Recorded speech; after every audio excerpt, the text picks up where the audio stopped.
This is a horrible story, and children are now left to suffer. We're told at least 4 kids were inside this home around 2:30 this morning when the victim and suspect ran out of the house. Police then tell us the woman ended up around the corner on that main road, and that's when detectives tell us her fiancé shot and killed her. Firefighters return in the daylight hours to wash the street, but neighbors say the stain of this murder is permanent. In October 2021, Dina Taylor penned a beautiful tribute to her fiancé on her Facebook page. It was only a few weeks to their wedding, and she gushed about how he was sweet, kind, gentle, and loving. Her Facebook account was filled with loving messages towards him, where she would write about how she never imagined she would ever meet someone like him, and that to marry him was a dream she never thought she'd see come true, and she never did. What was supposed to be a beautiful celebration of 2 people who loved each other very much turned into a chilling tale of horror when Dina's loving and gentle fiancé, Deontay Sims, chased her onto the street of their home, pulled a firearm on her, fired at her at point-blank range, and left her fighting for her life out on the street. By the time help got to her, it was too late. She was gone, her life taken by her sweet and kind fiancé. What led Deontay Sims to chase Dina out onto the street in a fit of rage? And why did it take so long for help to get to Dina? Let's find out in the story of Dina Taylor, the mom of 5 who was killed in the street by her fiancé a few weeks before her wedding. I told my husband, I said, those are gunshots. I said, Stuart, there's a body out there. And my heart, goes out. Our young people, it's just so much. 39-year-old Dina Taylor was a nurse who was passionate about helping people, according to her friends and family. She had studied practical nursing at Prism Career Institute and became an LPN charge nurse. Dina was described as a kind and gentle soul who kind to everyone and always wanted to help people. She was the kind of person who naturally brightened the lives of the people who encounter her with her bright smile and wonderful personality. Dina was also a hopeless romantic. Though the relationships she'd been in the past had turned out to be the wrong one for her, those relationships had taken from her and drained her. Dina always gave her all to a relationship and showered her partners with love and care, but she never seemed to get the same in return. Instead, she was often disrespected, not valued, and treated very badly, which made her choose to remain single at some point. On August 5th, 2020, Dina announced her decision to be single on Facebook, saying as much as she would love to be in love, she was not going to settle or compromise on her standards. On August 5th, 2020, Dina posted, "As much as I would love to be in love and to be building with my significant other, I'm single 100% by choice, because I desire and require to be respected and treated like a queen. I know what I bring to the table emotionally, physically, and financially. I will not settle or compromise my standards to fit into a box that's too small. Nope. Funny thing is, at this very moment, I have a few open offers, but what is for me, I won't have to question. Come correct or don't come at all," Dina wrote. It seemed Dina had locked in on the realization that if the relationships didn't serve her, there was no point in getting into them. She had described the kind of relationship she wanted and how she wanted to be treated in the relationship. Well, it seemed someone was listening, because on November 1st, 2020, Dina updated her Facebook status to "in a relationship." But it seemed not long after getting into the relationship, there was trouble in paradise. Dina began to leave cryptic messages on Facebook about the state of mind and the state of her relationship. On December 6th, 2020, roughly 1 month after changing her Facebook status, she posted this: "I feel disconnected, overworked, and sleep deprived." But that wasn't all. The very next day, she posted what looked like a breakup message. "Relationships sometimes fail because we look for perfect instead of looking for worth it. My learning and growth has been major." She added the hashtag relationship lessons to the post. Now, while she never confirmed whether she had broken up with her boyfriend or not, but whatever it was didn't seem to last, because by May of 2021, she made her first post with her boyfriend. She posted a photo of her and him in all white on Facebook. It was the first time she was posting his picture, and it looked like it was to celebrate their engagement, as she added a date, 08/27/2022, with an engagement ring emoji. On 2nd July 2021, Dina Dina again took to Facebook to gush about her upcoming wedding, providing updates on how far she had gone in planning for it. 13 months until my wedding, and I don't know where to start, how to start, what to wear, how to look. At least one of the biggest stressors is handled. The venue is paid in full and locked in, so there will be a wedding 8/27/22. LOL, hopefully I'll have a dress though, LOL. 4 days later, she made another post, this time gushing about her fiancé, Deontay Sims. Dina believed her meeting him was fate. She described him as her knight in shining armor and her best friend. The heavens sent me my sweet knight in shining armor, my best friend, my fiancé, and we're getting married next year. He handles me with care, like fine china. Love isn't complicated. And that wasn't all. Dina made many posts about Deontay. She couldn't wait to be married to who she described as the most kind, gentle, dedicated, and loving man she ever met. Only in my dreams did I ever think that I'd be getting married in a beautiful mansion to the most kind, gentle, dedicated, and loving man that I would ever meet. When they say dreams come true, please believe them. To everyone who saw her post, Dina was so happy and excited to be marrying the man of her dreams. But unfortunately, the reality was not as rosy as she painted it out to be, because only 6 days after she made her last post, celebrating her fiancé, she was dead. On September 15, 2021, residents of Cecily Court in Upper Marlborough witnessed a shocking argument between Dina Taylor and her fiancé, Deontay Sims. Some part of the argument had been had outside and was loud enough for everyone in the neighborhood to feel the tension. This argument had lasted well into the early hours of the morning. It was very heated, and neither of them seemed to be backing down. Though it's still unclear what led to their argument, at around 2:30 a.m. in the morning of September 16th, Dina ran out into the street. Immediately after, Deontay ran after her. This is a horrible story, and children are now left to suffer. We're told at least 4 kids were inside this home around 2:30 this morning when the victim and suspect ran out of the house. But unfortunately for her, she didn't get very far before Deontay caught up to her, fired at her, and left her dying on the road. Police then tell us the woman ended up around the corner on that main road, and that's when detectives tell us her fiancé shot and killed her. What looked to be a beautiful, healthy relationship, the stuff of dreams turned into a nightmare in one night. Because it happened in the middle of the night, the neighborhood was asleep, but a few neighbors were awoken by loud bangs. I told my husband, I said, those are gunshots. I said, Stuart, there's a body out there. And my heart, goes out. Our young people, it's just so much. Her children were inside the house the entire time Dina and Deontay arguing. The last time they saw their mom was when she ran out of the house with Deontay in pursuit. When they heard the bangs and Deontay came back in alone, one of Dina's children called family members who thankfully got there as fast as possible and got the kids out of the house. Deontay then proceeded to barricade himself inside the house. We're told her son called for help. Family members arrived, got all the kids out of the house and to safety before the suspect barricaded himself inside. Once the authorities got there, they quickly attended to Dina, who was still laying on the floor when Deontay had left her, but unfortunately, it was too late. She was not breathing and was pronounced deceased on the scene. We were able to get to her pretty quick with some armored vehicles and the officers on the scene, but it was very apparent immediately that she was deceased. Once they transported Dina to the morgue, they focused their full attention on getting Deontay out of that house in a way that could not cause any damage to him or anyone else. But it was not easy. Deontay was not coming out, and when officers tried to go in, he fired at them twice. According to a press release by the Upper Marlborough Police Department, once they assessed the situation with Deontay, they then deployed the appropriate team to negotiate with him to try to get him to surrender himself. This morning at approximately 2:20 a.m., our officers responded to the 12400 block of Cecily Court for the report of a shooting. Once on scene, our officers located an adult female short distance away from that location in the roadway suffering from gunshot wounds. She has since been pronounced dead on the scene. As our officers went to investigate at the original location of incident, they determined that an armed individual was inside of a home. They brought in officers trained in negotiations to speak to Deontay. They also brought in emergency services just in case the situation escalated. Out of an abundance of caution, we declared a barricade.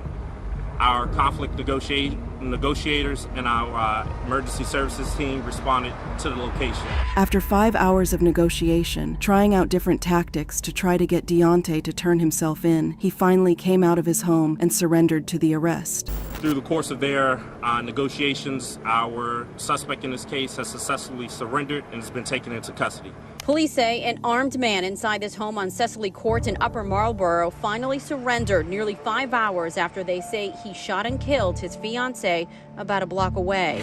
At this point, Dina Taylor was gone, so the case immediately became a homicide, and the first thing investigators assigned to the case did was to try to ascertain a timeline of events. What happened on the night of September 15th that led to that explosive argument? And was Deontay a volatile person who lost his temper often, or was this out of the blue? The woman was found in the street. She'd been shot and was declared dead at the scene. After taking Deontay into custody, investigators stayed back to hose the street, clearing it of any signs of the tragic events that took place just a few hours before. But no matter how thoroughly they hosed the street, the neighbors would never forget the sounds they heard or the sight of Dina laying on the ground, not moving. From the neighbors, investigators were able to learn a lot more about Dina and Deontay's relationship, but most importantly, about Deontay himself. They were curious to know who he was and what led him to take the steps he took. A neighbor who had always lived next door to Deontay had so much to say about him. She had known him since he was a child, since his parents owned the home he lived in. According to the neighbor, Deontay had grown up playing with her kids. Doris Benson devastated after learning the suspect grew up with her own children. Their families, longtime neighbors. His parents are wonderful people. They really are. It was a shock to her that the sweet boy she watched grow up would do something so dark and sinister. Still love him.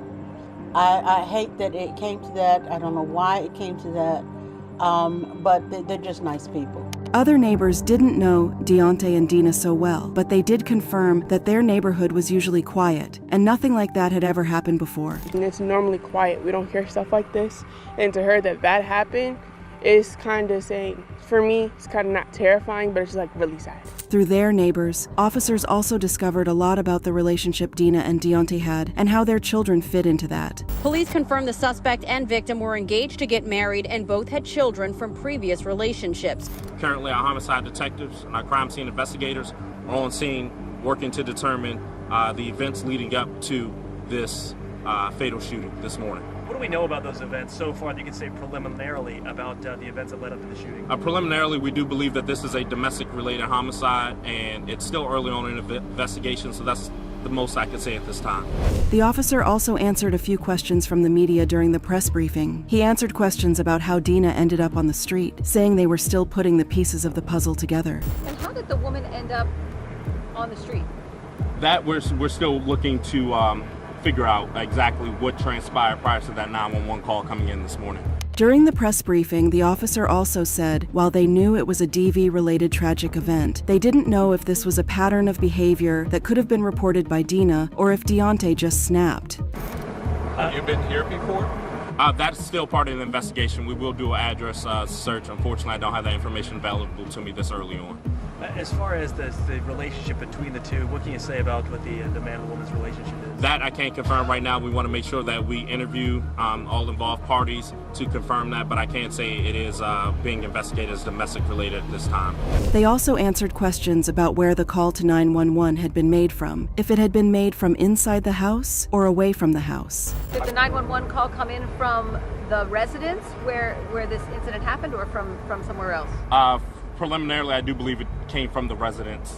Perhaps from the victim? I'm not exactly sure who the caller was. Are you releasing his name? And I assume he's been arrested and then what for? So typically, right now he is in custody, pending the charges.